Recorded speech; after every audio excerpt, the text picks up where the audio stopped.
안녕하세요. 루장입니다. FOMC 회의 결과가 발표가 되었는데요. 25 베이시스 포인트 인상은 어느 정도 예상은 하고 있었던 터라 시장에서의 반응은 크게 동요하지 않았지만 연내 금리 인하가 없을 것이다 라는 발언에 증시는 크게 요동쳤습니다. 투자자들이 기대감이 무너지는 순간이었는데요. 연준은 이번 경제 전망을 통해 올해 최종 금리 전망치를 5.1%로 내다봤습니다. 거기에 더해서 제닛 옐런 미국 재무부 장관은요, 상원위원회에 출석하면서 은행 자산에 대한 보증과 관련해 어떤 것도 고려하거나 논의하지 않는다고 이제 말을 하면서 이 전날인 은행 시스템이 건전하다고 강조를 하였었고, 금융 위험이 초래할 경우 추가적 구조 조치가 반드시 취해질 것이라 이렇게 말을 하였었는데요. 지역 은행들의 연쇄 파산을 막기 위한 립 서비스였다는 비판을 받고 있는 중입니다. 결국에는 시장에서는 중소형 은행들 예금 전액 보장으로 받아들였었지만 상원 의회에서는 전혀 다른 말을 한 것입니다. 이 여파가 오늘 증시에 미칠 영향이 얼마나 될 것인지 걱정이 되는데요. 3대 지수 모두 큰 폭으로 하락으로 이어졌고 나스닥은 횡보 구간으로 다시 접어들려고 하고 있습니다. 기대만큼이나 충격도 컸던 장이 아니었나 생각이 되고 있고요. 결국엔 1분기가 마감이 되고 기업들 실적으로 인한 증시가 시작이 될 텐데요. 대부분의 종목들이 1분기 실적 전망치가 안 좋게 보고 있기 때문에 추가적인 하락의 여파가 있을 것으로 예상이 됩니다.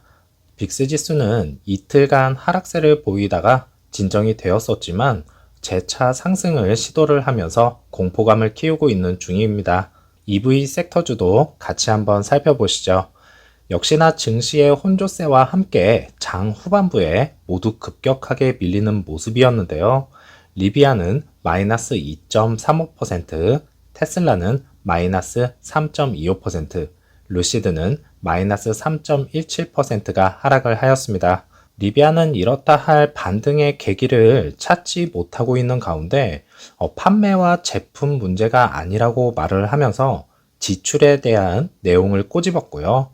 회사는 현금을 통제하고 투자 심리를 개선할 필요가 있다고 말을 하였는데요. 소비자 입장은 수많은 소프트웨어 업데이트로 인해서 문제점 등이 보고가 되고 있는 중입니다.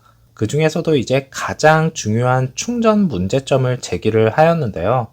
최신 소프트웨어 업데이트에 두 개의 12V 배터리가 통신하지 못하게 하는 버그가 포함이 되면서 배터리를 통째로 교체를 해야 하는 상황까지 갈 수 있다는 것인데요. 이로 인해 추가적인 리콜 시행을 할지도 모르는 불안감이 다시 돌고 있는 중입니다. 리비안 측에서는 이 문제를 잘 해결해서 리콜 사태까지 번지는 것을 꼭 막아야 할 것입니다. 테슬라는 중국에서 가격 경쟁에 나서면서 일부 자동차 업체를 무너뜨리려고 하고 있는 중인데요. 할인으로 인해서 미국보다 거의 50%가 저렴해지면서 일부 제조사가 사업을 중단할 위험이 있다고 말을 합니다. 테슬라의 예기치 못한 가격 인하로 여러 업체들이 큰 타격을 입었는데요. 현재 테슬라의 경쟁 우위 전략은 유리한 평가로 이어지고 있는 중이겠고 1월에는 주문 건수가 생산보다 2배 더 증가를 하면서 수요 또한 매우 높았습니다. 그렇습니다. 아직까지 테슬라라는 기업을 따라잡기에는 너무나도 멀기는 합니다. 하지만 이제 시간적 여유를 가지고 기다려 보면요. 대적할 만한 상대로 올라서지 않을까 생각합니다. 루시드는 애프터 장에서 플러스 0.76%가 상승을 하면서 7.99불로 마감이 되었는데요. 어제 상승분을 거의 절반을 반납을 했지만 파월 의장과 옐럿 재무장관의 발언으로 증시의 변화에 따라서 루시드 주가도 움직일 수 있기 때문에 예측하기는 상당히 어려워 보입니다. 오더플로에서는 스몰캡을 제외한 곳에서 매수가 약간 더 많았는데요. 그래도 이제 꾸준한 라지 스케일의 매수세가 들어오니까 6불 때는 절대로 내줄 수 없다라는 의도 같습니다. 1분봉은 장중에 8불대를 넘어서면서 FOMC만을 기다리고 있었고, 장 후반부에 다른 종목들과 마찬가지로 큰 폭으로 밀리는 모습이었네요. 증시는 약세장에 진입을 하려고 하고 있지만 루시드는 힘내서 상승으로 이어졌으면 좋겠습니다. 어제 장도 고생 많으셨습니다. LG 디스플레이가 루시드에 30인치 올 LED 패널을 공급할 것으로 알려졌는데요. 루시드의 재정적 어려움으로 인해 공급 일정이 지연되는 등 차질을 빚었었지만 4분기에 다시 재개할 것으로 예상된다고 밝혔습니다. 그러면 이제 그래비티에 사용될 가능성이 상당히 높다 볼 수가 있겠고요. 테슬라는 현재 LCD 패널만 사용을 하고 있는 것으로 보아 한층 더 고급스러운 디스플레이를 만나볼 수 있지 않을까 생각되는데요. 앞으로 그래비티에 적용이 될 LG의 올 LED 디스플레이 같이 한번 만나보시죠.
한편 LG 에너지 솔루션은요, 2023년까지 루시드에 대한 배터리 공급 체결이 이루어져 있는데요.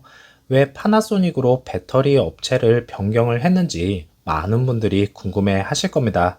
그 이유를 말씀을 간략하게 드리자면요. 파나소닉은 2015년경에 미국 네바다주에 테슬라와 함께 미국 최초로 대형 전기차 배터리 공장을 세웠었습니다. 현재 연간 20억 개의 배터리 셀을 양산 중에 있는데요. 미국 정부가 보조금 지급 정책을 발표를 하면서 많은 업체들이 파나소닉과 체결을 하고 있습니다.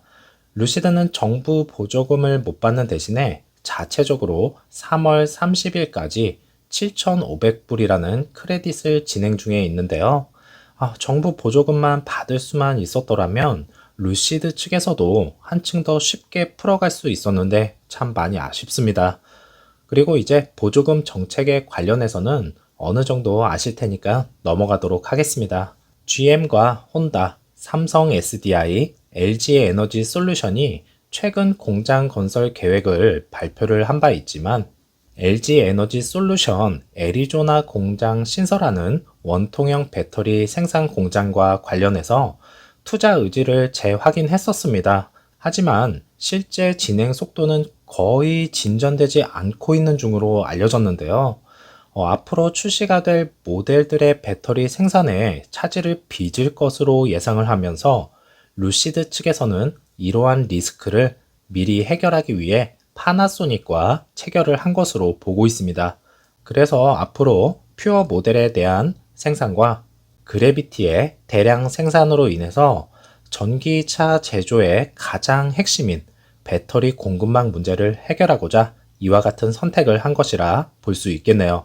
공급망 문제로 인한 출고 지연 사태, 저희야 여러 번 겪었지만 주주분들도 그렇고 기업 입장에서도 상당히 곤욕스럽다는 것을 잘 알 텐데요.